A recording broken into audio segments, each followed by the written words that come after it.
Eh bien salut tout le monde, c'est AZK, bienvenue pour ce DeFi Actu du 13 décembre 2024, j'espère que vous allez bien. Énormément de news pour aujourd'hui, je pense que j'ai jamais eu autant de news pour un DeFi Actu, ça s'est accumulé quand même depuis ces derniers jours, j'ai pas fait trop de DeFi Actu récemment. Bref, on se rattrape et on commence par le portefeuille de World Liberty Finance qui a acquis pour 50 millions de dollars de crypto. Alors dans le lot c'est 35 millions de dollars d'Ether, 10 millions de dollars de BTC et a priori il y a 1 million de dollars de Link et 1 million de dollars d'AAV. Donc bon, pour moi ça fait pas 50 millions, ça fait 47 mais c'est pas très grave. J'ai vu pas mal de comptes relayer le truc sans particulièrement préciser qu'il y avait assez peu de token Link et AAV et surtout que c'est plutôt logique. World Liberty Finance, c'est même pas un protocole à part, c'est juste un marché qui va être ouvert sur AAV, donc ça va utiliser le protocole, autant que le projet World Liberty Finance ait des tokens AAV pour participer aux propositions de gouvernance, et pour ce qui est du token Link, c'est le seul ou le principal oracle qui est utilisé par AAV, donc Link ça reste un choix assez logique pour ce portefeuille, c'est pas non plus des sommes de fous furieux je trouve, donc forcément dans la sphère francophone, comme ces deux projets qui sont assez populaires, les gens ils aiment bien, ça va dans leur narrative, mais pour moi il n'y a rien de plus logique en fait, et c'est même étonnant limite que le portefeuille n'en détienne pas plus, surtout pour ce qui est du AAV, histoire de pouvoir peut-être influencer un peu les votes de gouvernance, même si 1 million de dollars c'est déjà pas mal pour donner son avis.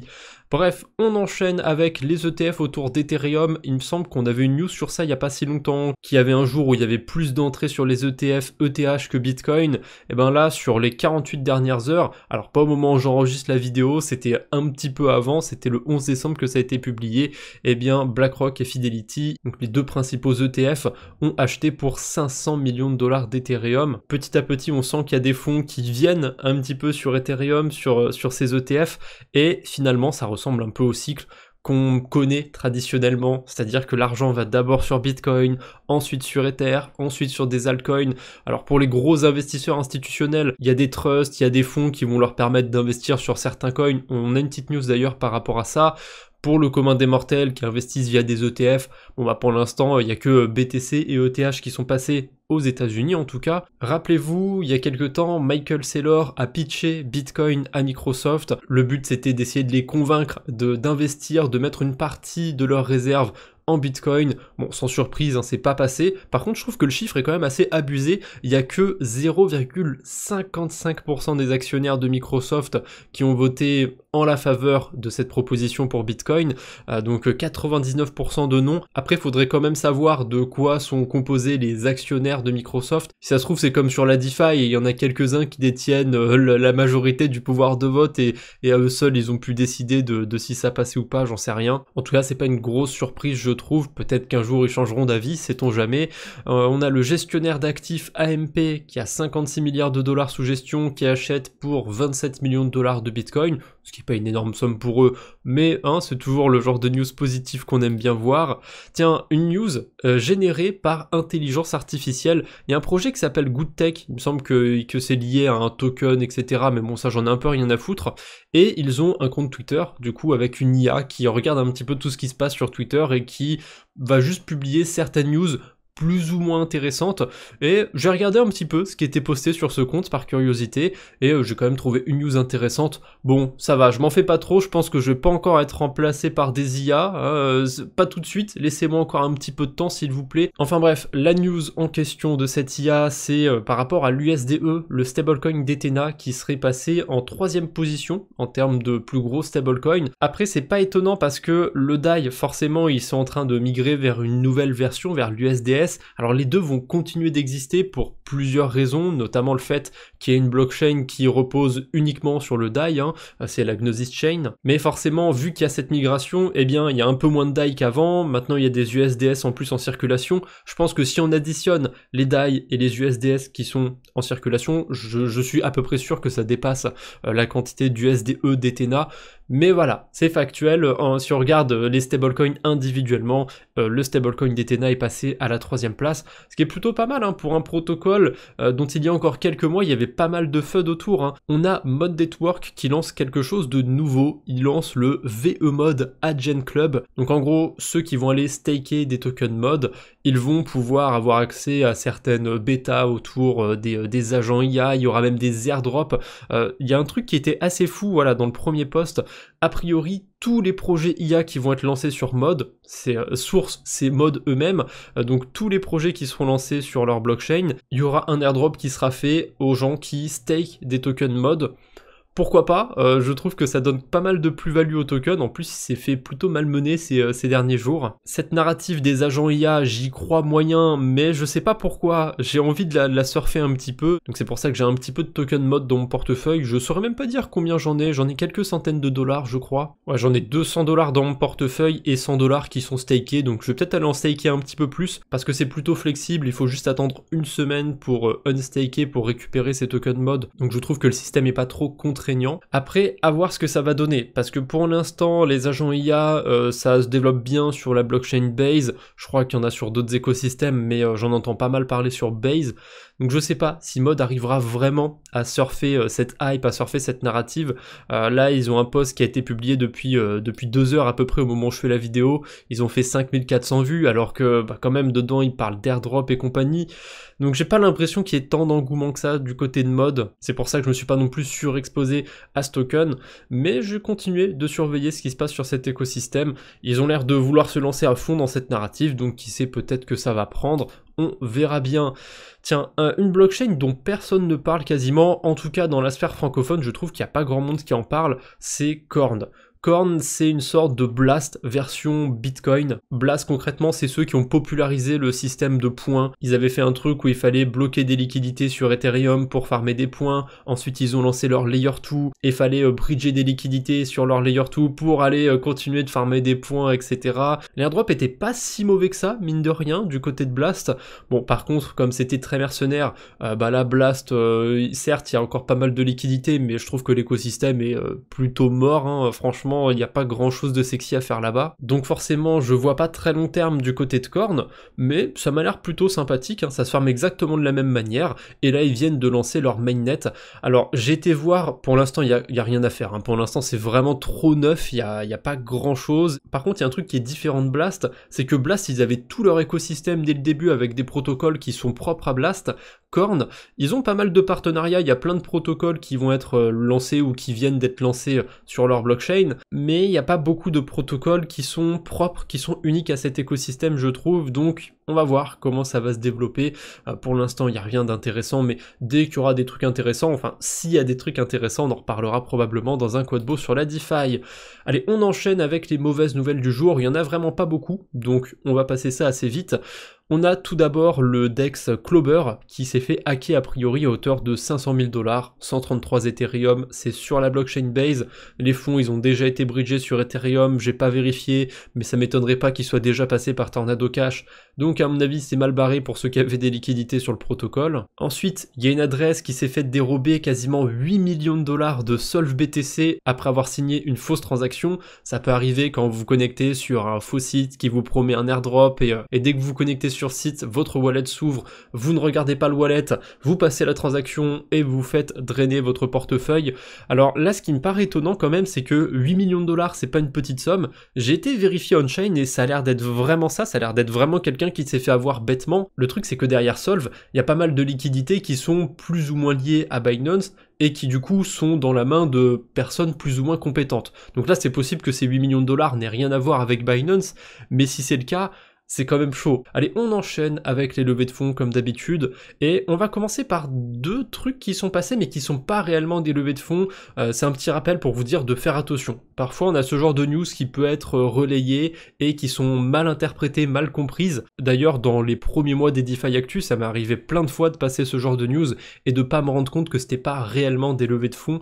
Donc on commence par Avalanche qui a levé soi-disant 250 millions de dollars. En fait pour l'instant sur le token Avax, il y a qu'une seule entité qui a encore des tokens Avalanche qui sont vestés, c'est la fondation Avalanche. Et je suppose que ces 250 millions de dollars qu'ils ont levés, c'est en réalité des tokens vestés qu'ils ont revendus à des investisseurs qui étaient intéressés. Voilà, peut-être que la fondation Avalanche a besoin de cash, ils ont besoin d'argent, donc ils se sont dit, on va vendre au départ des tokens qu'on a qui sont vestés. J'ai pas creusé plus que ça, j'ai pas trouvé des trucs qui affirmaient ce que je dis, mais je vois pas comment ils peuvent sortir les tokens autrement, puisque quand on va voir sur le compte d'Avax, c'est bien précisé qu'ils ont vendu des tokens Avalanche et pas qu'ils ont levé des fonds. Et la fondation, c'est les seuls encore à avoir des tokens vestés. Donc je pense que c'est plutôt une vente de tokens qui a été réalisée, je peux me gourer, n'hésitez pas à me corriger en commentaire si vous en savez plus. Ensuite, on a Nanolabs qui, a priori, encore une fois, d'après le compte que je suis, a levé 36 millions de dollars, sauf que là, je sais pas comment cette news elle est interprétée, mais Nanolabs, en fait, ils ont acheté 36 millions de dollars de Bitcoin. Je sais pas exactement comment ils sont débrouillés pour l'achat de ces Bitcoins, c'est peut-être à ce niveau-là qu'on peut l'interpréter comme une levée de fonds, il y a peut-être des investisseurs qui ont mis des sous sur Nanolabs pour qu'ils achètent des Bitcoins. Ça peut paraître con dit comme ça, hein, mais on a MicroStrategy et Riot Mining qui font exactement ça, c'est-à-dire qu'ils vont lever des fonds auprès d'investisseurs pour acheter du Bitcoin. C'est vraiment pas une blague. Ça peut peut-être être rassurant pour des investisseurs d'aller chez des pros, entre guillemets. J'en sais rien. Je pense que ça se passe comme ça. En tout cas, Nanolabs a levé 36 millions de dollars. C'est pas la réalité. Ils ont acheté par contre pour 36 millions de dollars de Bitcoin. Et ça, c'est quand même pas mal comme news aussi. Allez, cette fois-ci, on est dans les vraies levées de fonds. On commence par Hyperbolic, une boîte autour du Web3 et de l'intelligence artificielle qui a levé 12 millions de dollars. On a SmartDex. Je l'ai entendu pas mal de fois ce DEX, mais il m'a jamais plus intéressé que ça. Donc ils ont levé 4,5 millions de dollars. On a Relay, une plateforme de paiement d'investissement autour de Bitcoin qui a levé 12 millions de dollars, il me semble qu'ils sont suisses d'ailleurs, ouais, ils sont suisses, c'est écrit clairement dans leur description et dans leur pseudo. On a Neptune, une plateforme de stablecoin sur l'écosystème Eclipse, qui est en train de se lancer en ce moment. Je suis en train de passer complètement à côté d'Eclipse, c'est un layer 2 de Solana, mais je sais pas. Il y a beaucoup de trucs en ce moment à farmer, je passe à côté d'Eclipse, peut-être que je rate quelque chose, mais pour ceux qui s'y intéressent à cet écosystème, voilà, on a une plateforme de stablecoin qui a levé 4 millions de dollars. En parlant de stablecoin, on a aussi, comment ils se définissent dans leur description, je trouve que c'est plus clair dans la description, donc une infrastructure de paiement pour la nouvelle génération de l'internet, c'est vraiment écrit comme ça hein, sur leur description Twitter, donc Sphere, un protocole, un projet plutôt autour des paiements en stablecoin qui lève 5 millions de dollars. Ce qui est intéressant, c'est qu'il y a Coinbase Ventures et Kraken Ventures dans les investisseurs, et Coinbase, je sais pas ce qu'ils ont en ce moment, mais ils arrêtent pas de lever des fonds sur des projets autour de stablecoin. J'ai l'impression qu'à chaque DeFi Actu, j'en passe un en revue, peut-être que je me gourre ou que j'ai l'impression qu'il y en a beaucoup, alors qu'en réalité, il y en a un vraiment de temps en temps, mais ouais, j'ai l'impression de les voir souvent autour de levées de fonds sur des projets de stablecoin. On a Superform qui a levé 3 millions de dollars, je pense que dans l'auditoire, il y en a qui farment ou qui ont farmé Superform, donc je suppose que l'airdrop se rapproche de plus en plus, surtout qu'ils ont déjà fait un premier airdrop de Memcoin pour, je suppose, tester un petit peu la manœuvre. Et enfin, dernière levée de fonds qui m'a tapé dans l'œil, franchement il y en a beaucoup qu'on a passé aujourd'hui, mais il y en a facile le double que j'aurais pu vous passer, c'est juste que les autres levées de fonds, je les ai pas trouvées particulièrement intéressantes. Donc on termine par Uranium Digital, et son nom décrit vraiment bien le projet, puisque c'est une plateforme de trading d'uranium. Vous vous doutez bien que vous n'avez pas besoin d'avoir de l'uranium chez vous pour aller en échanger sur cette plateforme, et d'ailleurs ça se passe sur Solana. Solana, c'est la blockchain des protocoles de trading en tout genre. Hein. Je sais que dans l'année j'avais passé d'autres levées de fonds avec des protocoles de trading dans des catégories complètement random, et c'était sur Solana. On a aussi Parcel, qui est autour de l'immobilier. Donc Solana, c'est la blockchain des protocoles un petit peu particuliers, mais il en faut justement de ces protocoles, je trouve que c'est bien. Allez, on enchaîne avec la Minute DeFi, on a une petite dizaine d'actualités qui méritent pas qu'on s'attarde dessus, mais qu'on va quand même passer dans cette vidéo parce qu'elles sont intéressantes, et on commence par un partenariat presque improbable je trouve, entre Binance et Circle. Voilà, le but c'est d'étendre l'utilisation de l'USDC. J'ai l'impression que Binance n'arrive pas à mettre en avant son nouveau stablecoin, le FDUSD, et du coup voilà, ils se rabattent un petit peu sur Circle pour essayer de concurrencer leur ennemi commun, l'USDT, enfin ennemi commun, Binance, ils se font pas mal de sous, je pense, grâce à l'USDT, parce que l'USDT, il est très populaire sur les exchanges et dans certains pays. Donc forcément, si Binance a plein de paires d'échanges avec de l'USDT, ils vont faire plein de volume et ils vont faire plein de sous-sous. Donc depuis peu de temps, on a l'USDT natif sur Aptos qui est disponible sur Binance. Donc on peut déposer des USDT depuis Aptos sur Binance et inversement. Ensuite, on a Grayscale. Tiens, je l'avais dit au tout début de la vidéo, qui a lancé 2 nouveaux trusts autour du token Lido et du token Optimism. Donc les trusts de Grayscale, c'est pour les investisseurs institutionnels, c'est pas pour le commun des mortels, mais ça peut montrer quand même un intérêt pour certains écosystèmes dans des plus hautes sphères, donc dans des sphères un peu institutionnelles. C'est quand même bon signe, je pense, pour ces 2 projets. Ensuite, on a Balancer qui a lancé sa V3, il l'avait teasé il y a pas très longtemps, et j'ai été voir vite fait ce que ça donne, et c'est pas hyper sexy, je trouve. Ils ont revu un petit peu leur système de pool de liquidité, comme ils le disent sur leur post, ça débloque de la créativité avec des possibilités de design infinies. Bon, c'est comme sur tous les DEX, au final, il y aura 5 pools qui vont faire la majorité de la TVL et la majorité du volume du protocole, donc c'est un peu bullshit. Ouais, je trouve qu'ils ont fait pas mal de bruit pour pas grand chose au final. La V3 de Balancer, je la trouve pas faux folle. Dans le dernier DeFi Actu, on a vu que le wallet Phantom était maintenant disponible sur Sui, ou allait être disponible sur Sui. Et ben c'est au tour de Backpack maintenant, un autre wallet assez populaire sur Solana qui débarque sur Sui, et je me rappelle avoir dit ça dans un vieux DeFi Actu, mais j'ai l'impression que Sui, par la communauté en général, c'est perçu un peu comme le prochain Solana, et ça se voit bien au niveau des portefeuilles. C'est les portefeuilles qui sont natifs de l'écosystème de Solana qui commencent à s'ouvrir à la blockchain Sui, je trouve ça assez rigolo. Donc a priori, la hype n'est toujours pas terminée sur cet écosystème. De toute façon, c'est impossible de déterminer quand est-ce qu'on sera réellement à la TH. Pour ma part, ça fait un petit moment que je me suis un peu désintéressé de l'écosystème de Sui. Je me suis clairement désintéressé trop tôt de Sui, mais je pense quand même qu'on est plus près de la fin de la hype que du début. Après, ce n'est que mon humble avis. On a le protocole Spark, donc globalement c'est le protocole qui permet d'avoir des intérêts autour des DAI et des USDS, donc la nouvelle version du DAI. Ils sont lancés maintenant sur la blockchain Base, a priori le rendement il est de 12,5% là-bas, ce qui est pas si mal hein, sur du stablecoin, on va pas se plaindre. Et pour terminer cette minute DeFi, on a le WBTC qui est disponible maintenant sur Sei Network, donc on peut le bridger via le Layer 0, typiquement ça va se passer sur Stargate. Que les maxis le veuillent ou non, le Bitcoin commence à avoir de plus en plus de place dans la DeFi, il y a de plus en plus de protocoles qui s'y mettent, il y a le restaking, il y a plein de choses qui se construisent autour de ça. Bon, faut pas aller dans l'excès non plus, hein. Je veux pas avoir 15 000 versions bridgées du Bitcoin, mais mine de rien, il y avait pas mal de FUD quand Justin Sun a plus ou moins mis la main sur ce WBTC, et rétrospectivement, je suis désolé de le dire, mais il s'est passé que des bonnes choses autour du WBTC depuis cet achat. Je crois qu'avant le WBTC n'avait pas le standard de Layer 0 et ne pouvait pas être bridgé comme ça facilement sur différents écosystèmes.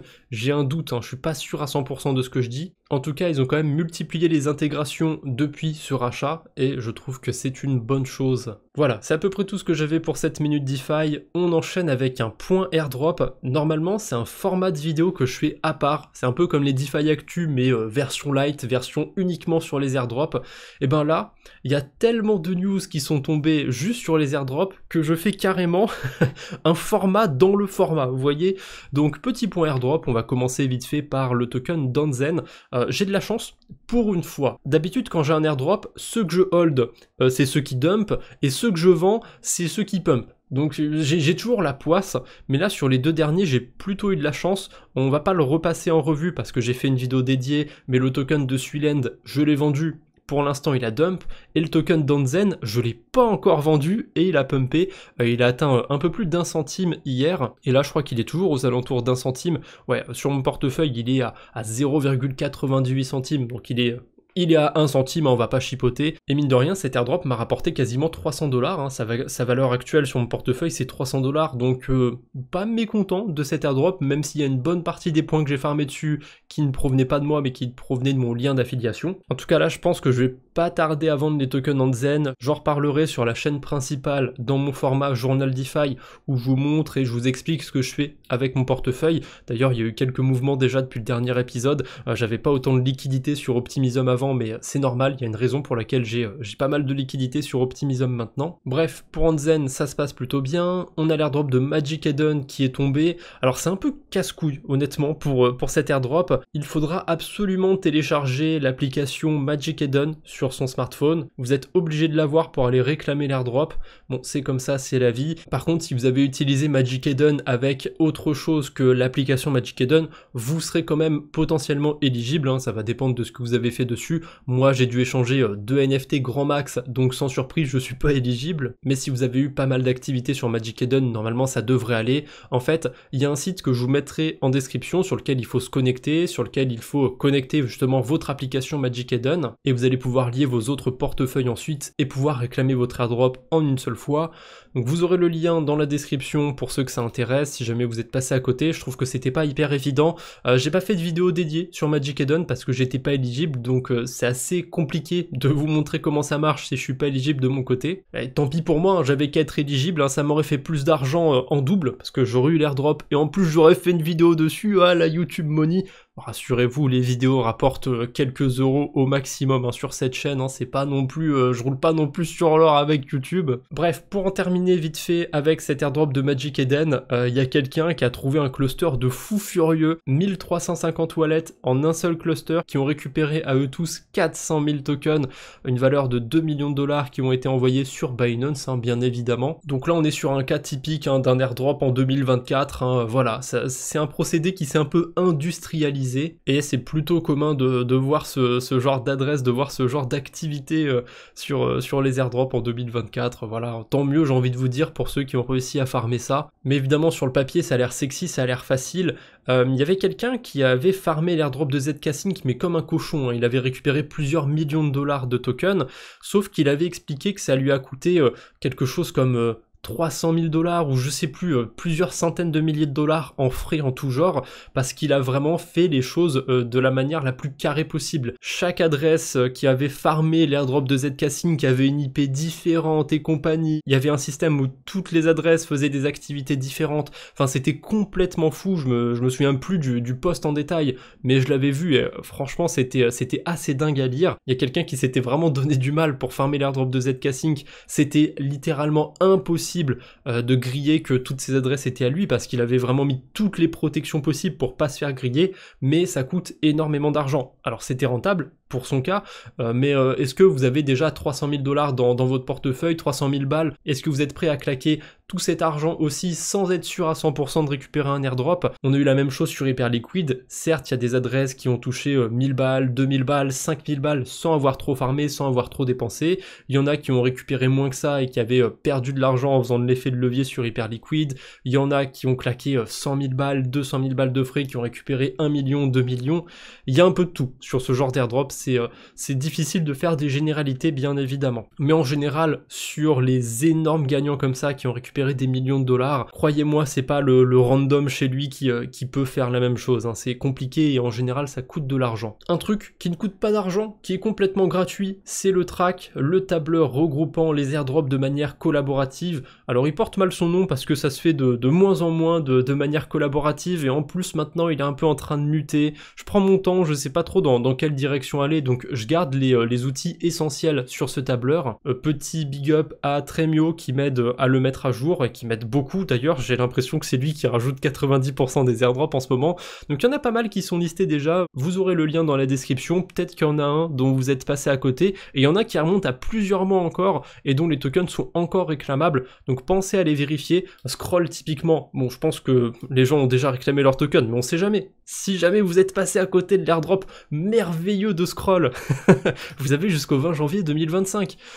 Vivement que cette case elle dégage du tableur. Il y a plein d'airdrops qui n'ont pas de date de fin ou dont ça n'a pas été trouvé. Voilà, si jamais il y a une information qui est fausse ou si vous pouvez apporter une information supplémentaire au tableur, eh ben n'hésitez pas, hein. Vous faites un petit clic droit. Moi quand je peux le modifier, j'ai plein d'outils, mais vous aurez que quelques outils. Voilà, commentaire.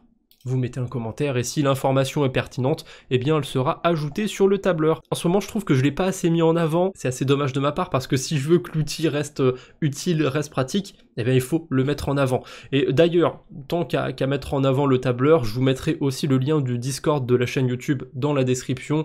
C'est un Discord sur lequel on parle de DeFi, sur lequel on parle de farming. D'ailleurs au passage j'en profite pour remercier tous ceux qui sont actifs sur le Discord. Ça fait plaisir quand même d'avoir une petite communauté comme ça. Bref, on enchaîne avec le reste de l'actu. On a le token Cult de Milady qui a été airdroppé. Alors si je me trompe pas, ça a été airdroppé aux détenteurs de NFT Milady. Donc c'est pas n'importe qui, c'est des NFT qui valent plusieurs Ethers actuellement. Et dans le lot, il y a des adresses qui ont reçu des millions de dollars de tokens Cult. Je suppose que c'est parce qu'ils avaient plusieurs NFT Milady dans leur portefeuille. Ensuite, on a Odos qui annonce enfin son token. Ça fait des années que j'ai commencé à utiliser le protocole sans particulièrement attendre le token. J'ai toujours dit que ça pourrait être un bonus non négligeable, hein, parce que Odos, c'est, à mon humble avis, le meilleur agrégateur qui existe sur la DeFi, ou un des meilleurs, il est facile dans le top 3. Si on exclut bien évidemment Jumper, qui est un petit peu à part, c'est un agrégateur d'agrégateurs, et d'ailleurs Odos, ils sont implémentés sur plein de protocoles. Ils sont implémentés sur Jumper, ils sont implémentés sur DeFi Lama, sur Overnight, sur vraiment plein de protocoles, donc je pense que c'était pas difficile de le farmer celui-là. Il y a des gens qui ont fait pas mal de transactions sur Jumper et qui a priori sont pas éligibles, donc c'est peut-être au petit bonheur la chance du côté d'Odos, et j'ai pas été voir mon éligibilité, j'attendais ce DeFi Actu pour aller voir de mon côté si j'étais éligible et si j'avais une bonne surprise, et pour vérifier si on est éligible, c'est vraiment pas compliqué, hein. Il suffit de se rendre sur Odos, et on a une section Rewards qui est apparue juste là, donc le token il va être à réclamer sur la blockchain Base. Alors si je connecte pas mon wallet, ça va être un peu plus compliqué. Sur le portefeuille de la chaîne YouTube, je suis éligible à 5809 tokens. De ce que j'ai vu, si le token vaut 1 centime à son lancement, ça ferait 100 millions de dollars de FDV, donc pour ma part ce serait un airdrop que j'estime à au moins 60 dollars, peut-être un petit peu plus si on a de la chance, un petit peu moins si on n'a pas de chance. Donc c'est pas l'airdrop du siècle, clairement pas, mais c'est une bonne surprise. J'ai pas vraiment perdu d'argent à farmer sur Odos vu que c'était un des meilleurs agrégateurs, donc assez content de cette allocation. Et combien j'ai sur le wallet Degen? Sur le wallet Degen, en plus de ça, j'ai 3379 tokens, ouais, donc j'ai grosso merdo 9000 tokens à peu près sur cet airdrop. On verra ce que ça va donner, je suis pas mécontent, je vous mettrai bien évidemment le lien d'Odos dans la description si vous voulez vérifier votre éligibilité. Oh, elle était compliquée à sortir cette phrase. On enchaîne avec Lingo, je suis complètement passé à côté, j'ai pas du tout suivi ce que c'était. C'est Youn qui m'a expliqué que c'était un projet de SocialFi, donc fallait faire des posts à la con sur Twitter pour récupérer des points. Donc si jamais ça parle à certains, s'il y en a qui ont interagi autour de ça, eh bien allez voir si vous êtes éligible, je vous mettrai le lien dans la description. Bon, sans surprise de mon côté, je suis éligible à 0 token. Et faites attention quand même avec le projet, j'ai l'impression qu'ils essayent d'un petit peu trop en faire. Sur leur description, ils ont mis quoi déjà? Ils sont en train de construire le token le plus récompensant de tout le monde entier. Lingo, c'est le premier écosystème de récompense qui utilise les Real World Assets pour le premier milliard dans le Web3. Alors le premier milliard de quoi? Le premier milliard d'utilisateurs. Vous me voyez venir ou pas? Quel projet utilisait exactement la même formulation? Portal Coin machin truc là, ouais c'est Portal Coin. Donc Lingo Coin, Portal Coin, je serais même pas étonné que ce soit la même entité qui est derrière les deux. D'ailleurs, j'entends plus du tout parler de Portal Coin. C'était pas censé être le token du futur avec lequel j'allais payer mes NFT, mes conneries, mes microtransactions dans tous les jeux vidéo de la Terre entière. Alors, hein, Portal Coin, c'est pas sur GTA 6, je comprends pas. Voilà, au moment où le truc était sorti, c'était oh, ça va être trop bien, regardez, oh, ça va être le futur du jeu vidéo, du paiement dans le jeu vidéo, on va accueillir le prochain milliard de joueurs dans le Web3. Ah là là là là là là. Bon, l'airdrop était pas si mal pour Portal Coin, j'avoue que je m'étais planté sur ça, mais le projet pue la merde. Hein, ça, je garde mon avis, il va pas changer. Donc Lingo, soyez prudent quand même, on peut staker le truc. Si j'étais vous, j'irais dumper les tokens. Je sais pas, j'ai mon sixième sens du farmer qui en éveille quand je vois ce genre de projet. Je me dis qu'ils essayent d'en faire un petit peu trop, donc je serais plutôt méfiant si j'étais vous.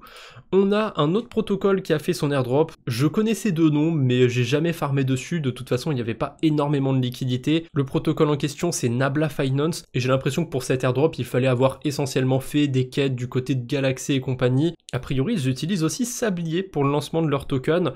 J'irai voir si je vous trouve le lien pour aller réclamer cet airdrop, ou alors s'il faut bêtement se rendre sur Sablier. Donc moi je suis éligible à l'airdrop de Hansen, et a priori je suis pas éligible à cet airdrop de Nabla Finance. Donc peut-être que vous avez juste à vous rendre sur cette page pour voir si vous êtes éligible. En tout cas, je vous mettrai le lien dans la description, ça peut servir. On enchaîne avec Fuel Network. Le token n'est pas encore lancé, mais il le tease à fond. J'ai l'impression que ça va arriver pour avant la fin de l'année. En tout cas, on en sait déjà un petit peu plus sur les tokenomics. Il y aura 10 milliards de tokens. Le token sera lancé sur Ethereum, blablabla, blablabla. Enfin, je suppose qu'il sera aussi lancé quand même sur leur propre écosystème. Et ça fait assez peu de temps que le mainnet est lancé, qu'on peut accumuler des points dessus. Donc je suis passé à côté aussi de Fuel. Je sais pas si c'est une bonne idée de s'y mettre maintenant pour commencer à farmer des points. Peut-être pour les baleines qui ont pas mal de tokens, mais pour le commun des mortels, je sais pas si c'est particulièrement intéressant. On verra ce que ça va donner, à mon avis, on le saura bientôt. On a Frax qui a entamé un rebranding que je trouve complètement con, complètement confusant. Frax déjà, ils sont connus pour avoir des nomenclatures un peu pétées. Voilà, ils ont tout leur écosystème avec leur stablecoin, leur token de gouvernance, leur Ether staké, avec des FRX par-ci, des FRX par-là. Ils ont leur token de bond, FXB machin truc 2055. Vous avez rien compris, moi non plus. Bon, faut pas non plus être débile hein, pour comprendre. Quand on creuse un petit peu cet écosystème, on comprend vite à quoi correspondent les tokens, on comprend vite à quoi correspondent les différents préfixes, mais pour le commun des mortels, c'est quand même plutôt compliqué. Et là, comme c'était pas assez compliqué, ils se sont dit, on a deux tokens principaux. Notre stablecoin, il s'appelle Frax, et notre token de gouvernance, c'est le FXS. Frax... je sais même pas ce que ça veut dire le XS, donc Frax machin truc, ok? Et ben, le token de gouvernance, maintenant il s'appelle Frax. Voilà, c'est l'ancien nom du stablecoin, mais le stablecoin, on va le renommer, il va s'appeler FRX USD. Waouh, c'est trop bien trouvé, c'est des génies. Bon, je me moque un petit peu de Frax, en vrai, je suis taquin, je suis méchant avec eux. Enfin bref, on va pas s'éterniser plus que ça sur Frax Finance.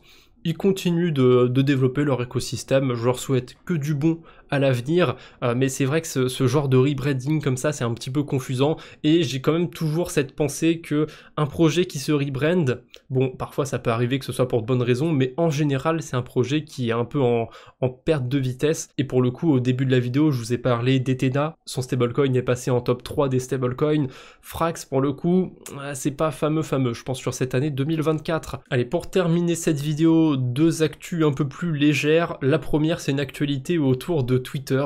Voilà, on a eu un petit débat en ce moment sur Twitter. Est-ce que 500 000 $ c'est assez pour être à la retraite ou pas? Moi, j'étais pas là pour prendre part au débat. J'étais juste là pour rappeler que si vraiment vous avez réussi à faire 500 000 € en crypto, je suis hyper fier de vous. Mais la déclaration, ça va être compliqué. Hein. Si vous restez en France, ça va être 150 000 € minimum pour l'État. Et à mon avis, vous n'allez pas cash out 500 000 € aussi facilement. Ça va passer probablement par une création d'entreprise ou quoi que ce soit. Donc un autre statut, donc des frais en plus. Voilà, c'est con, mais ça coûte de l'argent de sortir de l'argent du marché crypto. Donc à vous de voir, est-ce que vous voulez rester en Bitcoin toute votre vie, ou est-ce que vous voulez revenir vers notre shitcoin préféré qu'on utilise au quotidien? De toute façon, tout le monde est différent, il y en a pour qui ce sera mieux d'avoir des euros, il y en a pour qui ce sera mieux d'avoir du Bitcoin. Bref, vous vous démerdez, hein, chacun son portefeuille, chacun ses emmerdes.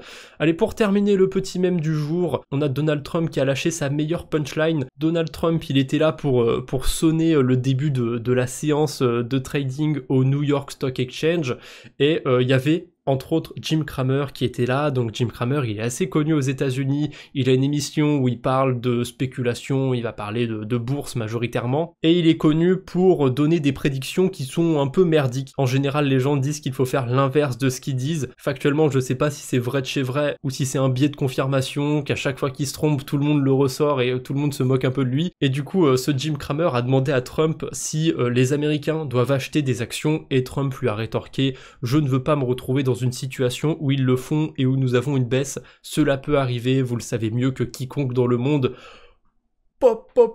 Ça tire à balles réelles. Voilà, c'est à peu près tout ce que j'avais pour aujourd'hui. J'espère que cette vidéo vous a plu. N'hésitez pas à mettre un j'aime avant de partir, à vous abonner si ce n'est pas déjà fait. Ça fait un petit moment que je ne l'ai pas rappelé. Vous avez le Discord dans la description si ça vous intéresse, tous les liens importants. Allez, je ne vous embête pas plus pour aujourd'hui. On se retrouve bientôt, j'espère. D'ici là, portez-vous bien. Salut tout le monde!